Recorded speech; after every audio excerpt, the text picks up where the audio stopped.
Φιλαράκια μου, σήμερα σε αυτό το βιντεάκι θα σας δείξω το καινούριο μου μηχανάκι.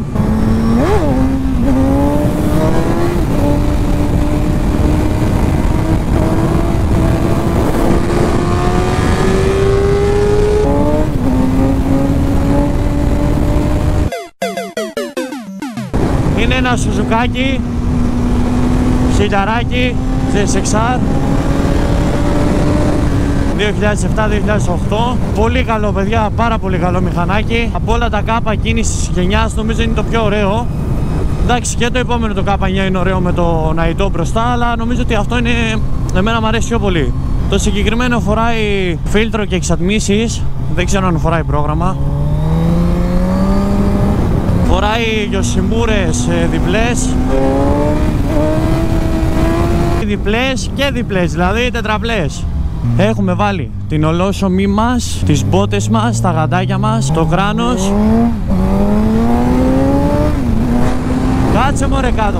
Και έχω και καιρό να το πάρω το μηχανάκι, παιδιά, και με τις μπότες μέχρι να το συνηθίσω δεν βρίσκω λίγο το λεπτιέ. Μία είναι πολύ πάνω, μία είναι πολύ κάτω, μία τις βάζω καρφωτές. Πήρα, παιδιά, και ένα κρανάκι, ό,τι καλύτερο για αυτό το μηχανάκι.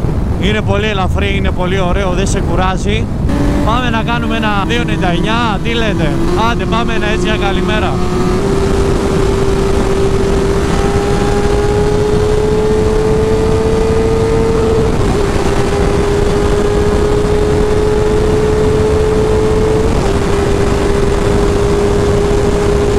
Είδατε, δεν σας χαλάγω χατήρι.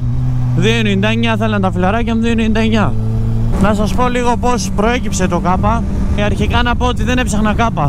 Η αλήθεια είναι ότι για να βρεις ένα μηχανάκι σαν και αυτό που πήρα εγώ πρέπει να το πληρώσεις. Δηλαδή είναι σχετικά ακριβά και για τη χρονολογία τους και για αυτό που είναι. Όχι πως δεν ταξίζουν τα λεφτά, εγώ πιστεύω ότι ταξίζουν το παραπάνω. Αυτά τα μηχανάκια εδώ έχουν πολύ δυνατό μοτέρ, δηλαδή κάνουν χρόνους καλούς σε dragster, σε κόντρες κλπ. Οπότε τα εκμεταλλεύονται περισσότεροι και τα κάνουν κοντράδικα, ρε παιδί μου. Χαμήλωμα, ξύλωμα, κόψε, ράψε, τούρμπο. Οπότε το θέμα είναι να βρεις ένα καθαρό, δηλαδή να είναι άκοπο κλπ. Τώρα, δεν θα έπαιρνα για το λόγο που σας είπα, δηλαδή ήταν όλα τσιμπημένα και έψαχνα, να σας πω την αλήθεια, ροένα. Έψαχνα, παιδιά, όλο το καλοκαίρι, έψαχνα.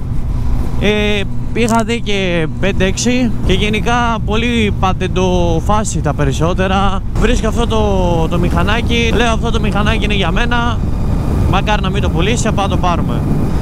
Ρίσκω πολύ αν θα έρθει το παλικάρι, αν θα είναι αυτό το μηχανάκι που έχουμε πει, αν το οτιδήποτε. Δόξα τω Θεώ ήταν πεντακάθαρο και το μηχανάκι. Και πάνω απ' όλα, παιδιά, ήταν άνθρωπος, ο ιδιοκτήτης, έτσι. Ήτανε ωραίο τυπάκι, δεν ήτανε ούτε λαμόγιο, ούτε πατεωνάκος, ούτε ξέρετε τώρα. Για να δούμε από έντο πώς θα πάει. Δικέ μου κάνει. Και έτσι που λέτε, παιδιά, εδώ έχει ο Νάτι μας. Έχει εδώ και τη φιλενάδα μου. Θα πούμε ότι είναι το μοντέλο με τους 3 χάρτες. Έχει ABC. Είναι ένα μηχανάκι το οποίο πρέπει να το έχεις για μια φορά. Δεν μπορείς δηλαδή κάθε μέρα τώρα να το παίρνεις να πηγαίνεις στη δουλειά και το ταλαιπωρείς και σε ταλαιπωρεί. Τώρα εγώ μέσα στην πόλη, παιδιά, δεν το παίρνω καθόλου το μηχανάκι. Δηλαδή ό,τι χιλιόμετρα το έχω κάνει είναι πάρε μέσα στο δρόμο, ρε. Ξω. Ό,τι χιλιόμετρα έχω κάνει στο μηχανάκι είναι εκτός. Και κάπως έτσι. Λοιπόν, κλείνω και θα τα πούμε σε ένα επόμενο βιντεάκι. Λοιπόν, τα φιλιά μου.